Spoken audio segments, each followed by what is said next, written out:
ഇന്ന് തന്നെ ഡൗൺലോഡ് ചെയ്യൂ. കാണൂ നിങ്ങളുടെ ഫേവറേറ്റ് ഷോസ്. അവിടുന്ന് ഇങ്ങോട്ടില്ലാത്തത് തിരിച്ചും വേണ്ട. 41 ദിവസമല്ലേ, 41 വർഷം കഴിഞ്ഞാ പോലും നവീൻ കെട്ടിയ താലി നിന്റെ കഴുത്തി നാർത്തു മാറ്റുന്നത് കാണാൻ എനിക്ക് പറ്റില്ലേ?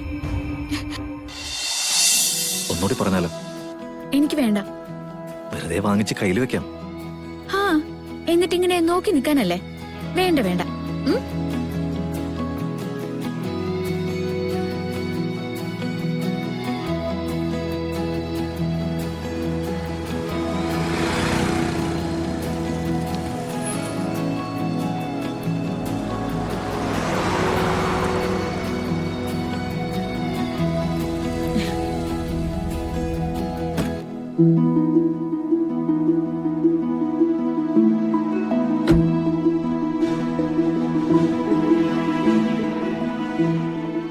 ഇയാൾ ഇത്ര പെട്ടെന്ന് എത്തിയോ?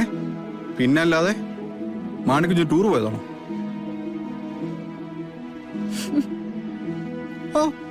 അല്ല പിന്നെ എവിടെ മാണിക്കുഞ്ഞ് മുത്തശ്ശിയുടെ മരുന്ന് സാധനങ്ങളൊക്കെ വാങ്ങിച്ചത്? കാറിലുണ്ട് സാറേ. താനെന്ന് എടുത്തു കാണിച്ചെന്ന്? അതെന്തിനാ സാറേ? എന്റെ പൊന്നു മാണിക്കുഞ്ഞ്, താൻ പ്രത്യേകിച്ച് ഒരു സ്ഥലത്തും പോയിട്ടില്ല. താൻ ഞങ്ങളെ ശല്യപ്പെടുത്തണ്ടെന്ന് കരുതിയിട്ടല്ലേ? സത്യം പറഞ്ഞോണം.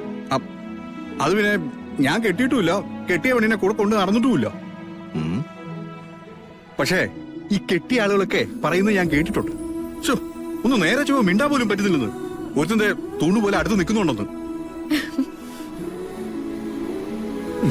ഞാനെന്തിനാണ് അത് കേൾക്കുന്നേ അല്ലേ? നന്നായി. അതെ, പിന്നെ അത് മാത്രമല്ല, നിങ്ങൾ രണ്ടാളും അങ്ങോട്ടും ഇങ്ങോട്ടും നോക്കുന്നതും പിന്നെ സ്നേഹിക്കുന്നതും ഇങ്ങനെ അടുത്തടുത്ത് നിൽക്കുന്നതൊക്കെ കാണുന്നതേ എനിക്ക് ഭയങ്കര ഇഷ്ടാ. ഈ സിനിമയിലൊക്കെ നായകനും നായികയൊക്കെ പ്രേമിക്കുമ്പോഴേ നമ്മൾ നോക്കി നിൽക്കാറില്ലേ? എന്റെ മനസ്സിലിപ്പോ ഹീറോയും ഹീറോയിനും ഒക്കെ നിങ്ങൾ രണ്ടാളും മാത്ര. പിന്നെ ടിക്കറ്റ് എടുക്കാതെ കാണാൻ പറ്റുന്ന കാഴ്ചകളൊക്കെ ഞാനൊന്ന് കണ്ടോട്ടെ. മതി മതി മതി.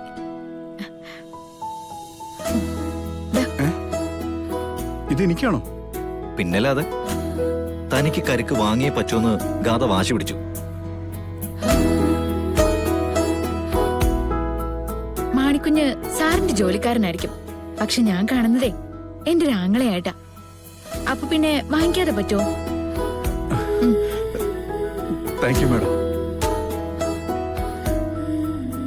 എന്താടോ? ഏയ് ഒന്നുമില്ല സാറേ. ഈ സ്നേഹത്തോടെയുള്ള വർത്തമാനം കേട്ടാലേ എനിക്കിങ്ങനെ ഉള്ളതാ, കണ്ണു നിറഞ്ഞു. ഗാഥമാനത്തെ പോലെ ഇത്രയും വലിയൊരാള് എന്നെ ഒരു ആങ്ങളെയായിട്ട് കാണുന്നു പറയുമ്പോ അപ്പൊ പിന്നെ ഇത്തിരി കരഞ്ഞാലെന്താ സാറേ? നിങ്ങൾ ഓടിക്കേ, ഞാൻ അവിടെ ഉണ്ടാവും.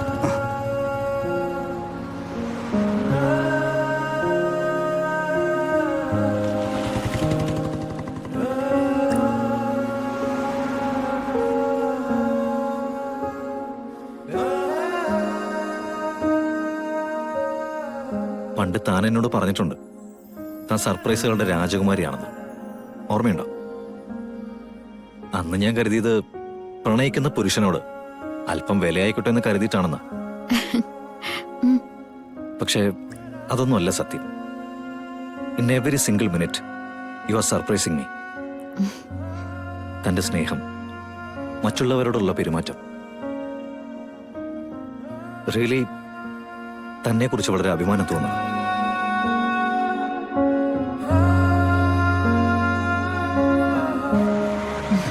നമുക്ക് പോവാം സാറേ. അതെ, ഒരു കാര്യം ചെയ്യാം. ഞാൻ തന്നെ മമ്മിയുടെ അടുത്ത് ഇറക്കിട്ടെ, ആ വഴിക്കങ്ങ് പോ. അതൊന്നും വേണ്ട. പോകുന്ന കാര്യത്തിന് ഒരു മുടക്കവും വേണ്ട. ഞാന് വണ്ടി വരാൻ പറഞ്ഞോളാം. പൂജയുടെ സമയമാകുമ്പോഴേക്കും ഞാൻ കളരിക്കൽ തിരിച്ചെത്തുകയും ചെയ്യാം. എന്നാ പിന്നെ ശരി. മാഡം പോട്ടെ. ശരി. സൂക്ഷിച്ചൊക്കെ പോണേ. കേറി സാറേ.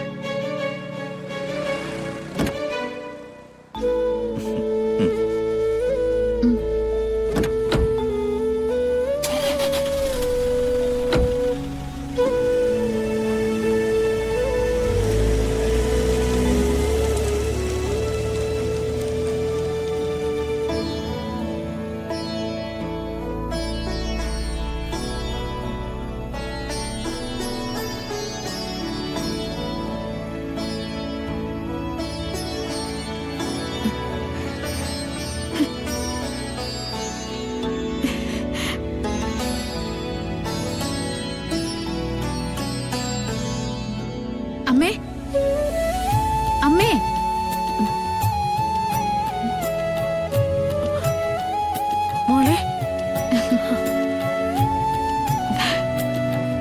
മോളെ ഇതെന്താ ഇങ്ങോട്ട് പോകുന്നത്? അത് ശരി. ഞാൻ അമ്മയെ ഇടയ്ക്കിടയ്ക്ക് വന്ന് കണ്ടില്ലെങ്കില് അമ്മയ്ക്ക് സമാധാനം കിട്ടുമോ? എന്നിട്ടേ ഞാൻ വന്ന കാരണം എന്താന്ന് ചോദിക്കാം. വന്നത് നന്നായി.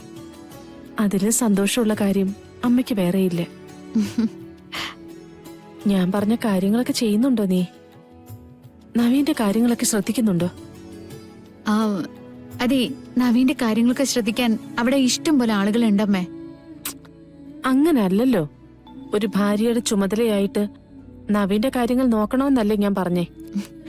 അതെങ്ങനെയാ അമ്മേ? നവീന്റെ മുന്നില് താലി കെട്ടാൻ നിന്നു കൊടുത്തത് സിത്താരമ്മയുടായിട്ടുള്ള കരാറിന്റെ ഭാഗമായിട്ടല്ലേ? ഈ 41 ദിവസത്തെ വ്രതവും അങ്ങനെ തന്നെയാ. അതിന്റെ ഇടയ്ക്ക് വെറുതെ എന്തിനാ ആവശ്യമില്ലാത്തൊരു ബാധ്യത വരുത്തി വെക്കുന്നേ? അതൊന്നും എനിക്ക് കേക്കണ്ട. എന്നോട് ഇനി ഒന്നും പറയുകയും വേണ്ട. നീ ആർക്കും പകരക്കാരിയായി നിന്നു കൊടുത്തുവെന്ന് ഞാൻ വിശ്വസിക്കുന്നില്ല. നവീൻ നിന്റെ കഴുത്തിൽ താലി കെട്ടിയിട്ടുണ്ടെങ്കിൽ അത് സത്യമാ. നവീൻ നിന്റെ ഭർത്താവാ. അമ്മയ്ക്ക് എങ്ങനെ ഇങ്ങനെയൊക്കെ പറയാൻ തോന്നുന്നേ? അമ്മേ, നമ്മളെ വേറെ മുതലൊന്നും കൂട്ടി വെച്ചിട്ടില്ല. നമ്മുടെ കയ്യില് ആകെയുള്ള സമ്പത്ത് ഈ ഒരു വിശ്വസ്തത മാത്രം. അതും കളഞ്ഞു കുളിക്കണോ? ആരോടാ നീ ഈ വിശ്വസ്തത കാണിക്കുന്നേ? വേഷം കെട്ടാൻ പറഞ്ഞപ്പോ നിന്നോട് എന്താ പറഞ്ഞേ? ആ പെൺകുട്ടിയുടെ ജാതകത്തിൽ എന്തോ ചെറിയൊരു പ്രശ്നം, അതല്ലേ? അല്ലാതെ നിന്നെ കൊലയ്ക്ക് കൊടുക്കാനാണെന്ന് പറഞ്ഞോ? നിന്റെ ജീവൻ അപകടത്തിലാക്കിയവരോട് നീ എന്തിനാ കാരുണ്യം കാണിക്കുന്നത്? അവിടുന്ന് ഇങ്ങോട്ടില്ലാത്തത് തിരിച്ചും വേണ്ട. 41 ദിവസമല്ല, 41 വർഷം കഴിഞ്ഞാ പോലും നവീൻ കെട്ടിയ താലി നിന്റെ കഴുത്തിൽ നറുത്തു മാറ്റുന്നത് കാണാൻ എനിക്ക് പറ്റില്ലേ.